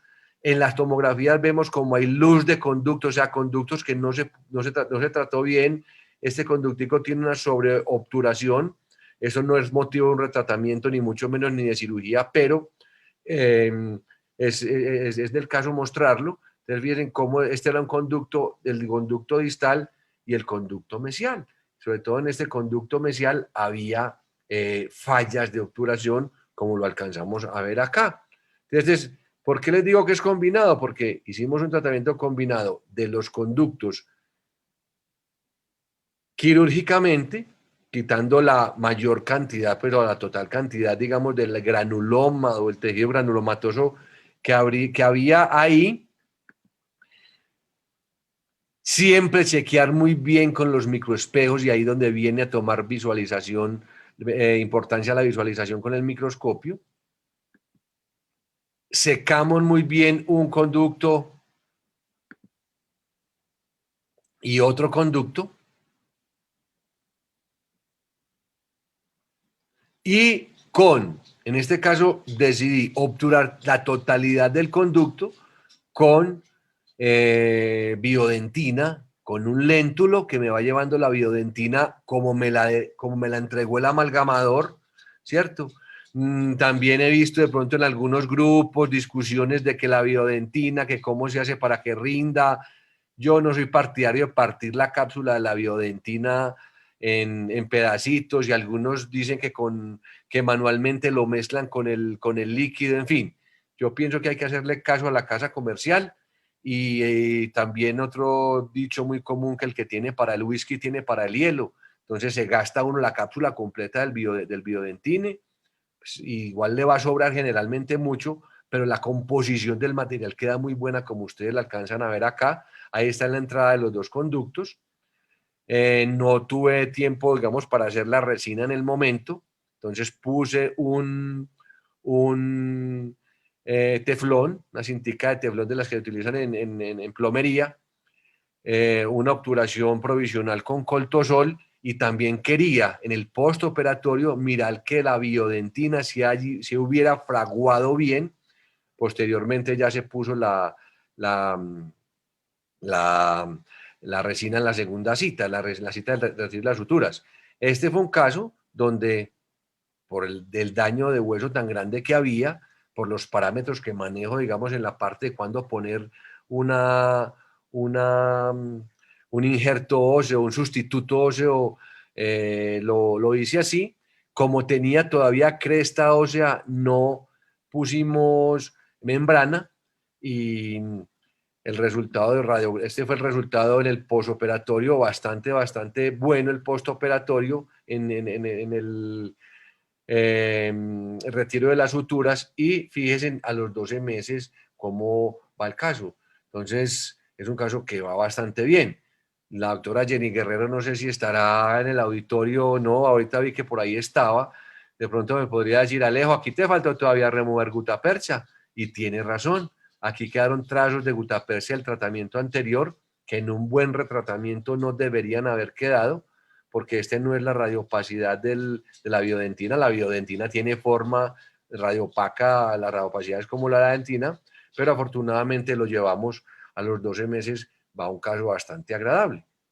Este es otro, digamos, donde le llamo la atención a ustedes cuando haya algo diferente, algo raro, que clínicamente a ustedes les llame la atención, piensen en el examen, en mandar a hacer una biopsia. Esos exámenes anatomopatológicos nos ayudan mucho en, en el diagnóstico y en el saber si el tratamiento que hicimos estuvo bien o necesita algún otro tipo de interconsulta o algo así. Entonces, bien, esta paciente vino con dolor, percusión, algo de tumefacción, pero veíamos claramente que dentro de la radiolucidez había una radiopacidad y bastante, digamos, notoria en el CBCT. El paciente le dice, te vamos a hacer el tratamiento, vamos a tomar una biopsia, partimos de que es una lesión apical inflamatoria, pero nos podemos encontrar otra cosa.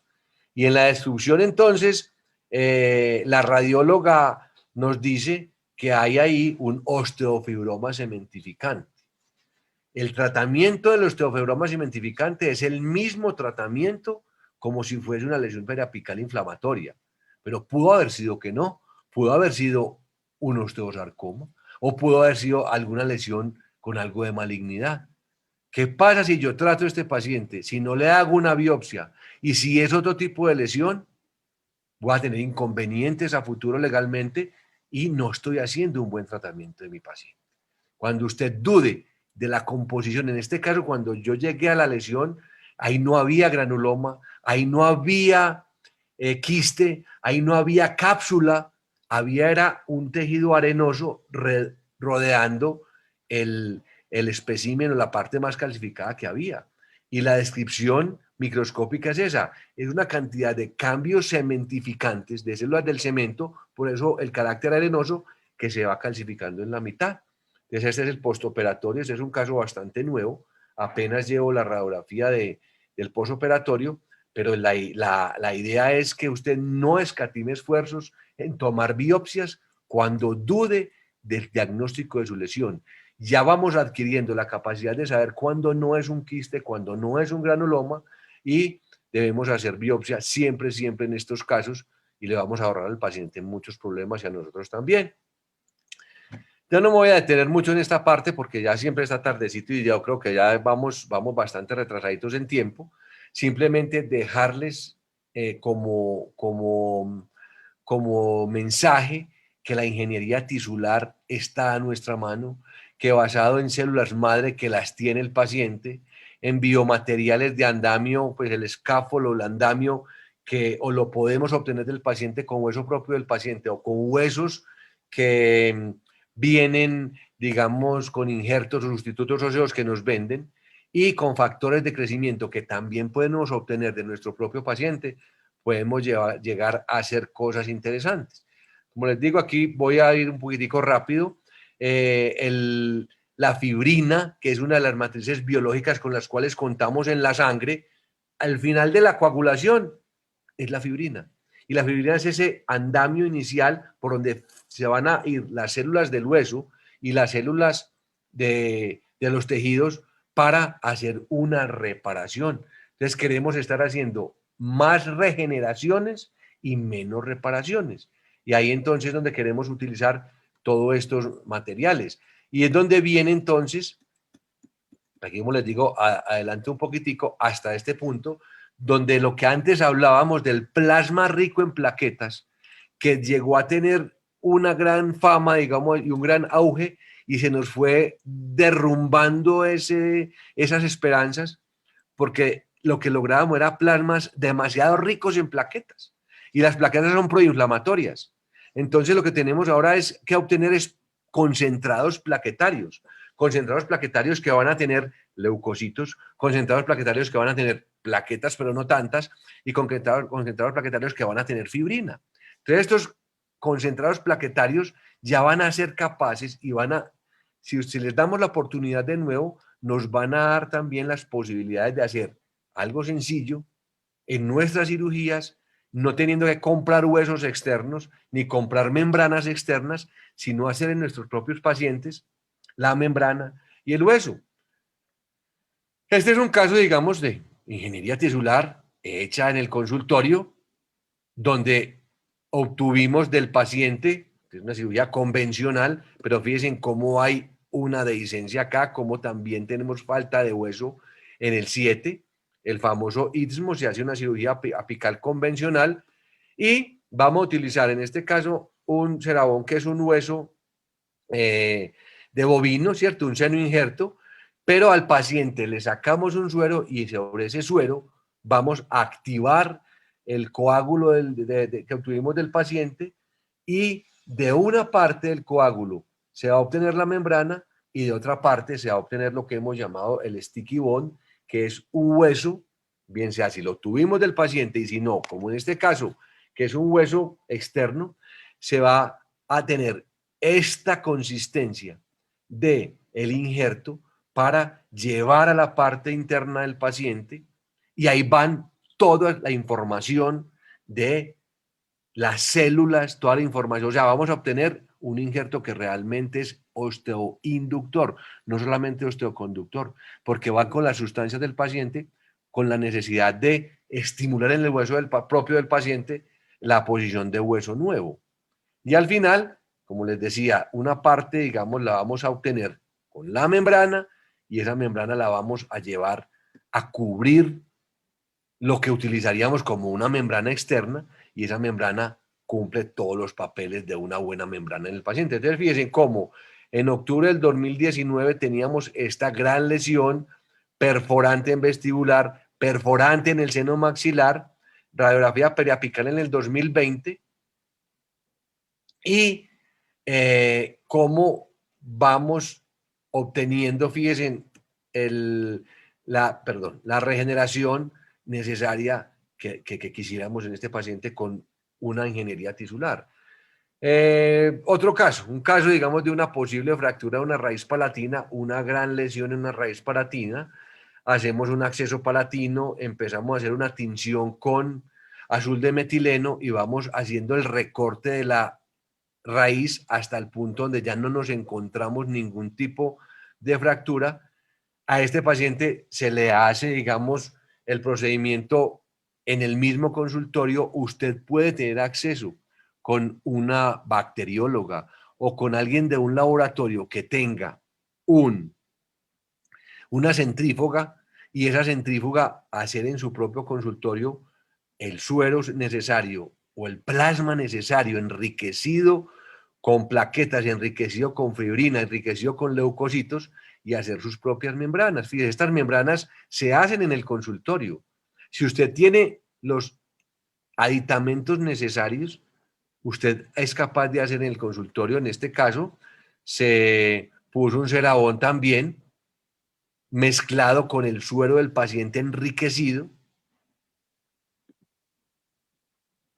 lo llevamos al defecto del paciente y al final, con la propia membrana que hicimos con la sangre y el plasma enriquecido del paciente, vamos entonces a poner una membrana, y es un procedimiento mucho más biológico, mucho más pura ingeniería tisular, que la hacemos en nuestra propia consulta, con nuestros propios instrumentos, o invitando a alguien que los haga.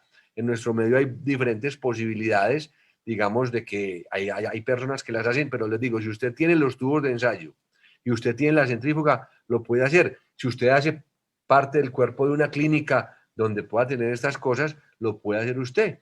Ahí tienen mi Instagram, al final va a volver a aparecer, o el WhatsApp o el correo electrónico si necesitan más de esto, y vamos a obtener, digamos, yo les puedo dar, digamos, como algo de inducción de cómo lo pueden hacer. Fíjense, otro caso bastante dramático, bien agudizada, miren la encía tan congestionada, con tracto fistuloso, con formación, digamos, de pus internamente, con un absceso dentoalveolar agudo, con un diagnóstico presuntivo de una hipercementosis, y se hace un procedimiento quirúrgico convencional. Vemos cómo está, digamos, la dehiscencia del paciente, se le pone al paciente, digamos, o se hace todo el procedimiento de una cirugía apical completa. Ahí estamos haciendo la osteotomía. En este punto estamos eliminando, fíjense, la cantidad, digamos, de cemento de la hipercementosis que teníamos para que el paciente quede con un ápice más parecido al original. Selle de la cavidad apical con MTA Angelus en este caso.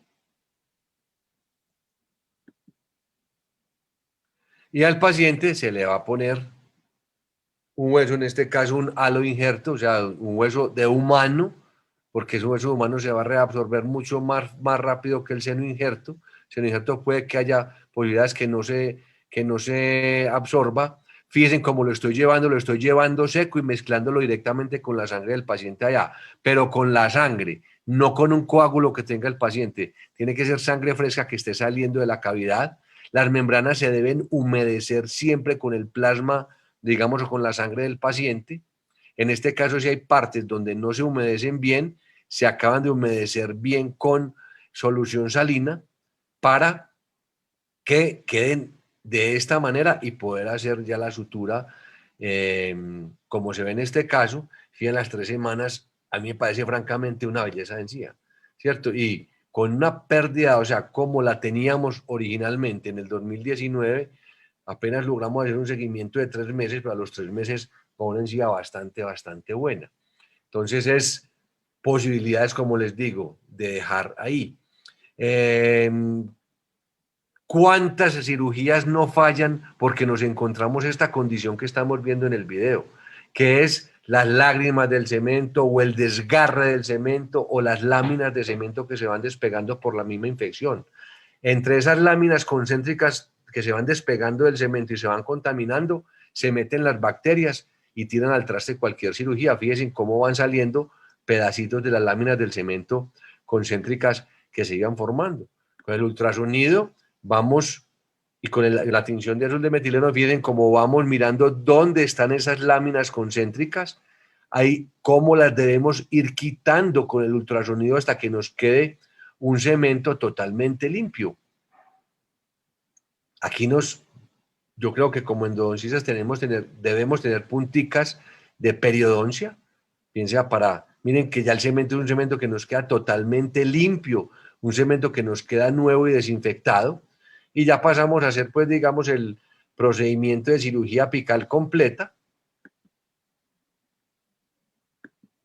Y aquí vamos en la parte final, donde vuelvo y le repito, si usted tiene sangre suficiente en el lecho para hidratar su injerto con la propia sangre del paciente, va a obtener mejores resultados que llevándola solamente humedecida o hidratada con solución salina. Bien, como aquí se está incorporando toda la sangre del paciente que tiene información, donde se va a formar un coágulo, lo que hablábamos, si a mí me va dando lidia hidratar la membrana, la puedo ir hidratando con torunditas de solución salina hasta que me quede totalmente impregnada, humedecida, y posteriormente voy a suturar. Este es un puntico que es bastante curioso, digámoslo así. Se pone un punto de resina con una sutura suspensoria, una sutura como si fuésemos a hacer un colchonero, digamos, horizontal. Se templa la sutura, se cura la resina y nos ayuda al cubrimiento cervical de estas áreas donde necesitamos que la encía esté bien cubierta o casi como hacer unos colgajos desplazados coronalmente.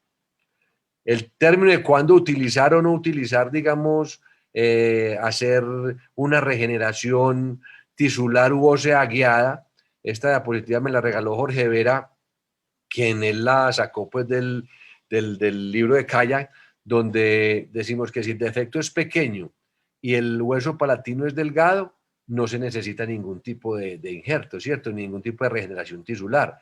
Pero si es un defecto muy grande, donde la medida más o menos pasa de 10 milímetros, y así tengamos una capa gruesa de cortical, sería preferible hacer el injerto o hacer la regeneración tisular. Defectos pequeños con huesos corticales muy delgados, es recomendable hacer la regeneración tisular y ósea guiada. Ya cuando son defectos grandes y huesos delgados, siempre, defectos apicomarginales, siempre, o defectos through and through, que son los defectos, digamos, transeptales que van, digamos, de un lado al otro, o sea, que comprometen las dos tablas vestibular y lingual, siempre se debería hacer un injerto óseo. No le temamos tampoco al reimplante intencional. Rápidamente, como para dejarles la idea de cómo hacer la férula antes de la clínica en el paciente, eso se puede hacer también en un modelo. En el paciente se puede hacer la férula así, poniendo la resina sin haber decalcificado y sin agente de enlace. Nos queda la férula lista para cuando hagamos ya el reimplante. En este caso se hizo con endosequence, reimplantamos el diente, se le ayudó a este diente con Endogain, que es proteína derivada del esmalte, y aquí vamos teniendo, digamos, el seguimiento de un paciente que es, digamos, es más común el reimplante en dientes posteriores. Este es un reimplante de un diente anterior que tiene una validez clínica importante, tiene una validez clínica también, como les decía ahora, como de valentía, de arriesgarnos en un paciente de estos a que la llevemos a esta paciente que iba condenada a un implante en 48 meses en una salud gingival plena. Y diga que este ya pues es como el último caso, es simplemente en los casos de trauma, como en ese caso de avulsión, donde el paciente perdió los 4 dientes en una pista de ciclocross, donde 4 horas después asistió a la consulta, donde tuvo una fractura del maxilar, antes había ido a otro servicio de urgencia, se habían botado los dientes a la basura, el papá se devolvió a ese servicio de urgencias, recogió los dientes de la basura, se los trajo en su propia boca, en la boca del papá, sin nadie decirle nada, simplemente como pues como iniciativa de él. Estos fueron los dientes que llegaron ya después como de 6 horas de haber ocurrido el trauma. Ya son dientes que no tienen ningún tipo de viabilidad del ligamento periodontal. Se hizo la pulpectomía mientras le hacían la reducción del problema mandibular y se empezó a hacer un seguimiento de este paciente. Me perdonan las fotos porque son fotos también digitalizadas posteriormente. Antes fueron diapositivas. Pero, ¿dónde va la importancia del caso en esta conferencia? Es cuando uno prefiere más bien poner estos dientes para que vaya ocurriendo una reabsorción por reemplazo, ¿cierto? Que es como una anquilosis continuada. Y esa reabsorción por reemplazo va reemplazando diente por hueso. Entonces, 4 años, vamos viendo cómo se van dando todas estas lagunas reabsortivas. 5 años, estos dientes sirvieron de anclaje porque el paciente tenía una gran maloclusión, fíjense, no era el mejor cepillador del mundo. 6 años, a los 8 años ya empezamos a ver cómo, digamos, esto a lo que se obtuvo en el paciente, unas reabsorciones y quedaron las gutaperchas ahí. Algunos implantólogos me dicen, me encanta que queden estas gutaperchas porque es la guía por donde yo pongo la fresa para hacer el lecho para el nuevo implante. En fin, y ya en marzo del 2017, con 16 años de seguimiento, fíjense cómo este paciente pudo tener, sin necesidad de injerto, 16 años después de que ocurrió su avulsión, la posibilidad que le pudieran poner los implantes. Entonces, ese es el resultado clínico del paciente, ¿cierto? ¿Qué hubiera pasado a este paciente donde 16 años atrás no le hubiéramos conservado los dientes? Los injertos y las cosas que hubiera tenido que tener ahí serían, puede que inclusive ni se hubieran podido poner los implantes. Entonces, ese es, digamos, como el mensaje de si hay posibilidades de seguir estos casos de trauma, como este otro. Fíjense, este otro diente también sufre avulsión, miren la férula que le hicieron, eso fue de la mejor buena voluntad del cirujano plástico que lo atendió porque él se cortó toda la cara, y en fin, se hizo una obturación cuando ya el diente lo tuvimos estable, se hizo una obturación con MTA, en ese caso con ProRoot, y se empezó a hacer un seguimiento 4 años, 5 años. El doctor Diego Rey, ortodoncista de mi ciudad, tuvo que poner ortodoncia en este diente. hicieron, digamos, lo que se llama un bypass, o sea, lo tocaron solamente al final del tratamiento, y fue un diente que duró 7 años, 8 años, 10 años, y a los 17 años el paciente viene con esta reabsorción. Este paciente, en el 2016, el paciente ya le hicieron la exodoncia, ya le prepararon, digamos, como el lecho para el implante, y el paciente todavía está con una placa. Es bastante descuidado, pero 17 años después se obtiene un mantenimiento del diente, ya el paciente creció totalmente, el paciente ya tiene casi 30 años, y son casos, como les digo, para tener en cuenta de dónde se partió y dónde quedamos a los 17 años con un alvéolo con mayor posibilidad. Bueno, yo creo que ya aquí en este punto estamos bastante cansados. Este último caso era simplemente como para decirles que los endodoncistas tenemos bastante conocimiento. Este fue un caso que pensaron que tenía una perforación, también iba de exodoncia. La tomografía nos mostró que era un bicuspide con 3 conductos, y al final se lo podemos devolver al protesista, o si nosotros mismos vamos a hacer la restauración, pero el endodoncista debería llegar, y es una tarea que yo trabajo día a día en mi ciudad con mis remisores, en mi país, en mis conferencias, de que somos capacitados para devolver el diente con una restauración de un poste prefabricado, lo podemos poner nosotros para que al protesista le quede más fácil. La plata del protesista o el rehabilitador no está en el poste, ¿cierto? Así lo recibimos, así se lo entregamos al rehabilitador. Entonces, pensar en esta parte, y es decir que, y esto es verdad, esto es en el journal, en un journal de marzo del 2005, como en la tumba, en el epitafio, en la lápida de un endodoncista desconocido, aparece la siguiente leyenda, y es una cosa que es real, y es que el tratamiento de endodoncia, el tratamiento de conductos, no está completo hasta que el diente ha sido completamente restaurado. Bien sea restaurado por nosotros o restaurado por otra persona, pero nosotros no podemos dejar al paciente simplemente con la endodoncia y ya se acabó. Se acaba la endodoncia cuando el diente esté completamente restaurado. Bueno, después de tantas siempre intervenciones inherentes a estas cosas, pero gracias a la tecnología, gracias al Facebook, gracias al Zoom y a todas estas plataformas podemos compartir estos conocimientos. Yo los invito a esta conferencia que es bastante atractiva, no se la pueden perder, del doctor Luis Coloma, que es estrategias para mantener o promover la recuperación de los tejidos perirradiculares. Tiene algo que ver con lo que dijimos acá, pero con mucha más profundidad.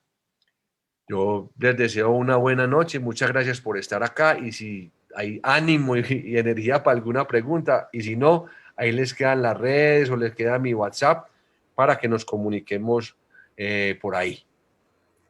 Muchas Muchísimas gracias. gracias, doctor Alejandro, por tan brillante exposición. Su conferencia fue muy enriquecedora y agradecemos la atención prestada por todos los presentes. Realmente nos compartió casos muy interesantes, abriendo panoramas desde muchas perspectivas. Por lo tanto, si nos permite, daremos paso a la sesión de preguntas. Adelante.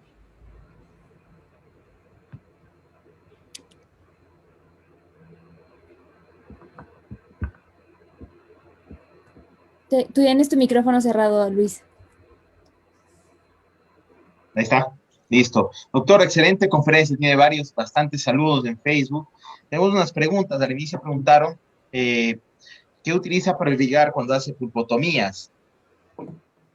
Bueno, siempre en las pulpotomías, digamos que la limpieza más importante es la limpieza, digamos, la limpieza mecánica. Inicialmente, la irrigación que tenga la pieza de mano para remover la caries si hay algún tipo de caries, y el resto de irrigación es con solución salina, porque la pulpotomía se hace entonces donde hay pulpa vital, y donde hay pulpa vital, la cantidad de bacterias que haya en los túbulos dentinarios o en las paredes de los conductos o de la cámara pulpar, pues prácticamente es nula, ¿cierto?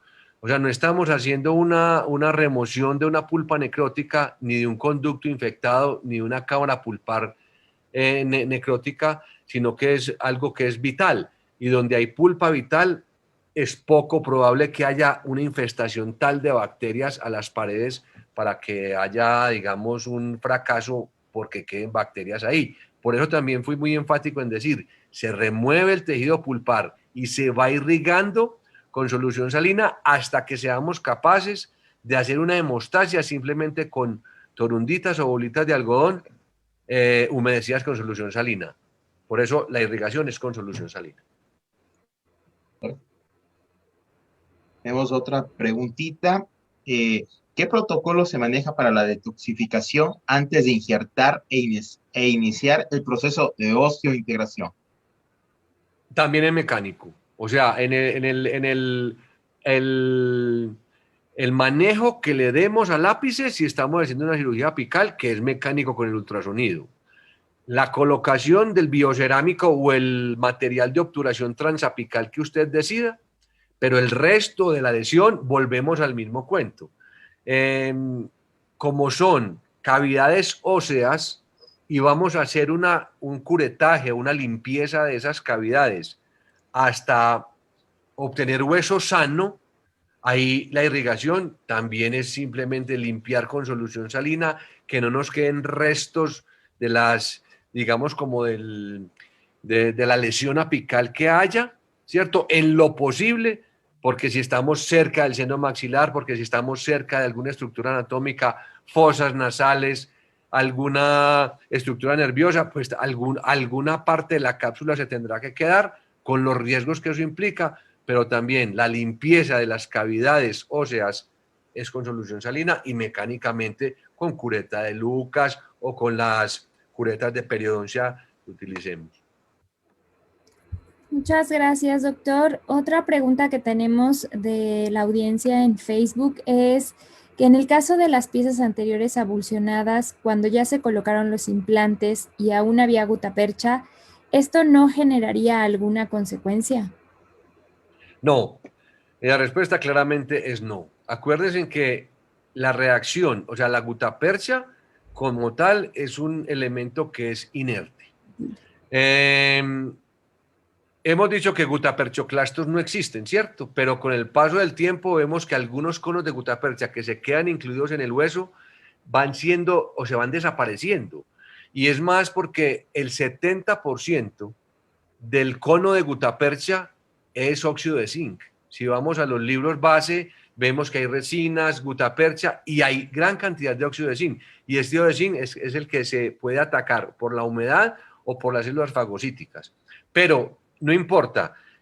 Cuando hay por eso también, cuando uno tiene algún tipo de sobreobturación en una endodoncia, el tratamiento no es hacer el retratamiento de una vez, porque generalmente jalamos el cono y se queda ese pedazo de cono en la parte más allá del conducto, ¿cierto? Lo que se sobrepasó. Lo que hay reacción a los conos es cuando los conos están contaminados con algún tipo de bacteria. Entonces, no hay problema en que la gutapercha se quede allá, ¿cierto? Entonces, la reacción muchas veces o al cemento que acompaña esos conos, si es un cemento, los cementos que utilizábamos antes de óxido de zinc, que son bastante quimiotácticos e inflamatorios. Pero contra el cono de gutapercha no hay ningún problema. El cono de gutapercha puede quedar incluido en el hueso el tiempo que sea, como prácticamente como si fuese un tornillo de los de acero inoxidable que se quedan allá en las cirugías ortopédicas o como el mismo implante, ¿cierto? Entonces no hay ningún problema en que el cono de gutapercha se quede allá.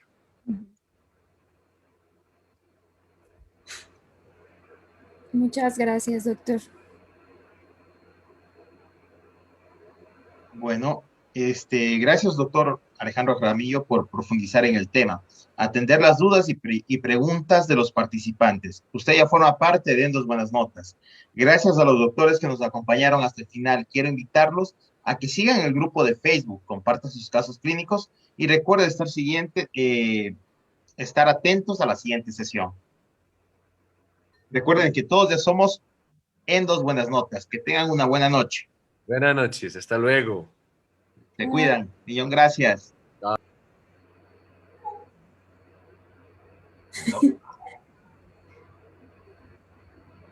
Seguimos en Facebook. Gracias, nos vemos.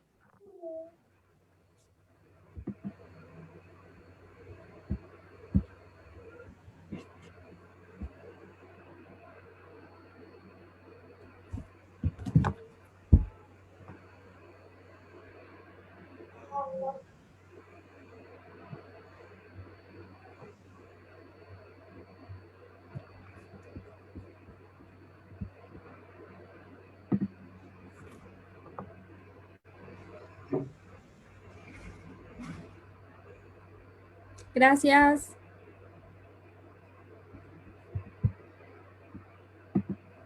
Chao.